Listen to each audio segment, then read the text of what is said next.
대단한 것은 에듀윌 모의고사가 있는 문제가 시험장 가면 그대로 있었다는 것입니다. 저도 제가 출제한 줄 알았어요. 저도 놀랐습니다. 저도 그랬습니다. 그런가요? 내가 갔다 왔나 그랬어요.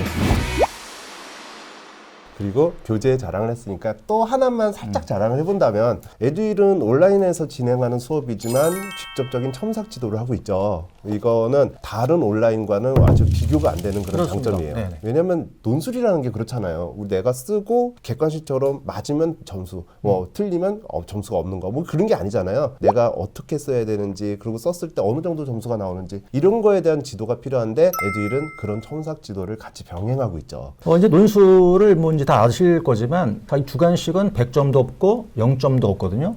백지는 0점이죠. 백지가 아니면 0점이 없는 거니까. 그래서 단 이제 이게 100점이 아니라 그냥 모범 답안과 불량 답안만 있을 뿐이거든요. 그런데 우리는 뭐가 필요하냐? 모범 답안이 필요한 거죠. 그리고 이제 우리가 쓰는 연습이 굉장히 중요한 사항인데요. 우리가 이제 뭐 우리 에듀윌 말고도 이제 뭐 제가 알기로도 몇 개 동영상 업체가 있는 걸 알고 있거든요. 그런데 우리 에듀윌만 유일하게 첨삭 모의고사를 실시합니다.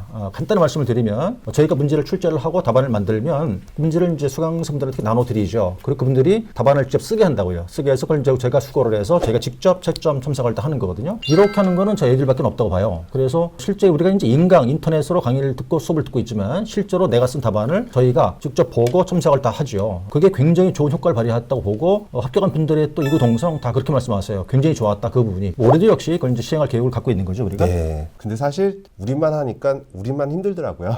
그거 첨삭하는 거 굉장히 힘들거든요. 이걸 우리 에듀윌 본사 대표 보셔야 돼요. 그죠. 그래서 우리 힘들다는 걸 크게 얘기해서 그래서 이렇게 다양한 업무를 하고 있는 우리 행정사가 또 수입도 좀 많은 우리 행정사가 이제 취득하고 나면은 어떤 진로를 택하는지에 대해서도 상당히 많이 궁금해하세요. 그죠? 그러면 크게 좀 공부하는 분들이 아무래도 국민 자격증이다 보니까 중개사 자격증을 갖고 있는 분들도 좀 많으시고. 네, 접니다. 네, 전 없는데. 자, 그런 분들도 많으시고, 그 다음에 그 외적으로도 어떤 진로가 있을까라는 거에 대한 질문을 이제 좀 답해드리는 시간도 살짝 우리가 가질 필요는 있을 것 같아요. 일단은 첫 번째는 중개사 자격증과의 시너지? 그럼 저는 없으니까. 중개사 자격증을 가지고 계시는 이상기 교수님한테 잠깐 여쭤볼게요. 우선 이제 이렇게 비교를 해볼 수 있을 것 같습니다. 행정사와 중개사 시험 중 누가 어렵냐? 그걸 많이 질문을 하거든요. 저는 이제 개인적으로 이제 자격증 둘 다 갖고 있는데요.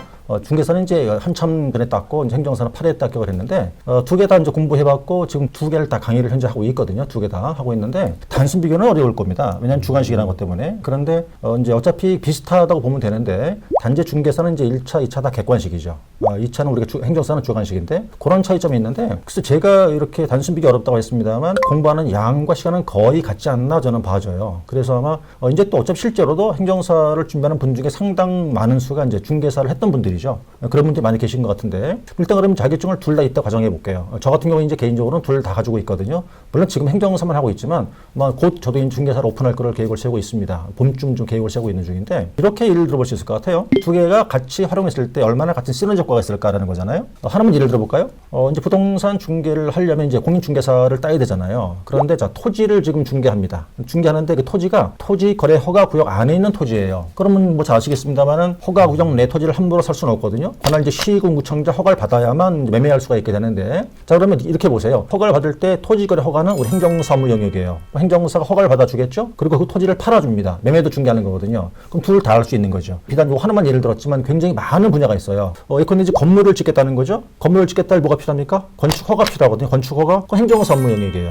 건물을 팔아줄 수도 있잖아요. 매매하는 것도 부동산 영역이고 이렇게 되니까 저는 이제 물론 실제로 지금 현재는 행정사만 하고 있지만 제 주변에 많은 분들이 있어요. 같이 하는 분들이. 간판을 두 개 거는 거죠. 행정사, 중개사 이렇게. 그렇게 하는 분들이 계신데 이게 서로 상생 효과가 있다고 저는 보는 거죠. 두 자격증이. 그래서 중개사를 딴 분이 계시면 여러분들은 바로 이어 공부하는 게 훨씬 더 유리한 게 뭐냐면 과목이 겹치는 게 있죠. 중개사에서 1차가 민법이 있고요. 있는데 우리도 민법이 있잖아요. 1차에서 민청, 2차 계약이니까 연결되는 부분이 있죠. 그래서 중개사를 공부하는 분들이면 그 실력이면 능히 행정사도 가능하다고 보고요. 그래서 이제 제 주변에 보면 두 개를 같이 하는 분들이 굉장히 많아요. 그분들 중에서는 수익이 분들이 저보다 오히려 이렇게 더블로 더 많은 수익을 올릴 수 있는 거죠. 서로 이제 형성효과가 있다 보니까. 그래서 아마 제가 판단할 때는 이제 중개사가 있으면 행정사를 같이 공부하시고 또 행정사가 있는 분들은 중개사를 또 홍보해 보시고 그러면 좋을 것 같아요. 그리고 제 생각에도 좀 그런 게 중개사 자격증하고 이제 행정사 자격증 같이 갖게 되면 어떻게 보면 토탈 서비스라고 해야 하나? 그렇죠. 모든 서비스가 가능해져요. 뭔가 회사를 세우려면은 건물을 뭐 사무실을 구해야 되고 그럼 뭐 중개사를 통해서 이제 구하죠. 그리고 난 다음에 회사를 등록하고 설립하고 그리고 그 뒤에 이제 근로자에 대한 어떤 뭐 외국인 근로자 뭐 쿼터제로 뽑을 수도 있고 이세블을 뽑을 수도 있고 그다음에 연장해야 되고 뭐 근무를 바뀌게 되면 근무처 변경해야 되고 그다음에 사실 우리나라 사람들 뭐 설립하는 거 되게 좋아하잖아요. 그리고 설립하고 나면 또 장소 필요하고 그리고 난 다음에 민간 자격증 등록시켜야 되고 그런 업무까지 계속 확장이 되니까 한번 이제 중개사 업무를 통해서 끝내는 게 아니라 이제 계속 행정사 업무로서 그거에 대한 어떤 자문 우리는 행정법령 이제 상담 자문 응답이 가능하니까 그런 자문까지 계속해서 이어나갈 수 있는 그런 좋은 점이 좀 있죠. 자, 그러면 이제 중개사와의 그런 시너지는 그렇고 그거 외적으로도 이제 우리가 행정사가 됐을 때 향후 진로에 대해서는 이제 어떻게 상담을 하면 좋을지 이거 역시 이상기 교수님한테 제가 또 한번 여쭤보겠습니다.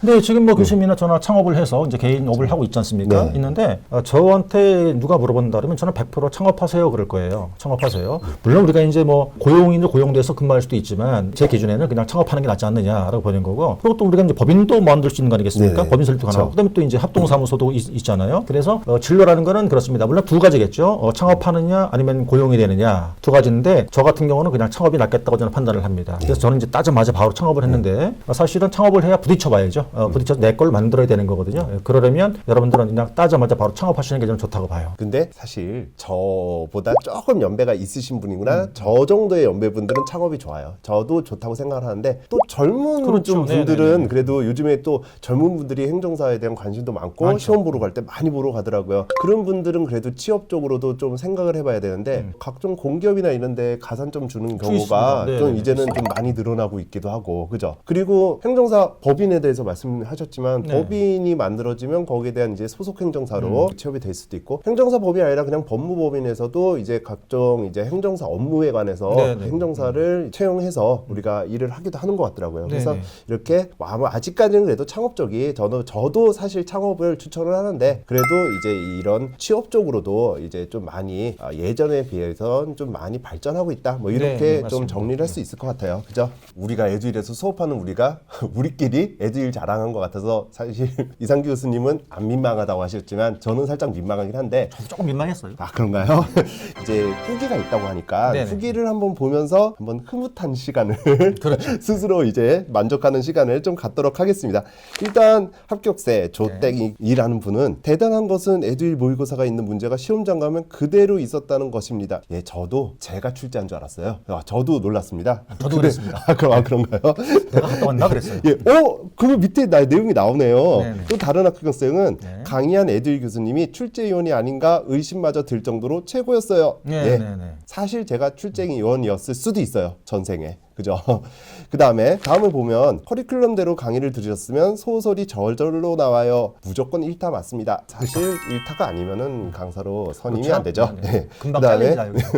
소설이 저절로 나온다. 이거 되게 중요한 말인 것 같아요. 사실 모든 거를 다 그대로 외워가지고 쓰는 거는 논술 시험에 없거든요. 그래서 우리끼리 얘기하지만은 소설을 쓰셔야 돼요. 소설을 진짜 쓴다는 게 굉장히 어려운 게 사실 논술 시험이에요. 근데 그 소설이 저절로 나왔다? 제가 들은 칭찬 중에 가장 기억에 남을 칭찬인 것 같네요. 저도 동감입니다. 막 스스로 우리들끼리 막 좋아하면서 그래도 이제 정해진 시간이 다 됐기 때문에 너무 아쉽지만은 행정사 자격증에 대해서 여기까지 이제 좀 소개하는 걸로 하고 그 다음에 더 궁금하신 거는 여러분들이 에듀일 등록을 하면 등록한 후에 에듀일 질문 게시판에 저한테 질문하실 수가 있거든요. 물론 저한테 질문하셔도 되지만 이상기 교수님한테 질문하셔도 되고 저보다는 이상기 교수님한테 질문하는 걸로 제가 좀 넘기면서 그래서 저는 여러분들의 궁금증이 그래도 좀 많이 해결됐던 시간이길 그냥 바라면서 자 마지막 인사를 이상기 교수님한테 넘기도록 하겠습니다. 언제? 지금이죠. 누구와 함께? 저희와 함께입니다. 그러면 결과는 뭘까요? 합격입니다. 다시 뵐 때까지 건강하게 잘 지내시고 열심히 공부하시기 바랍니다. 고맙습니다. 네.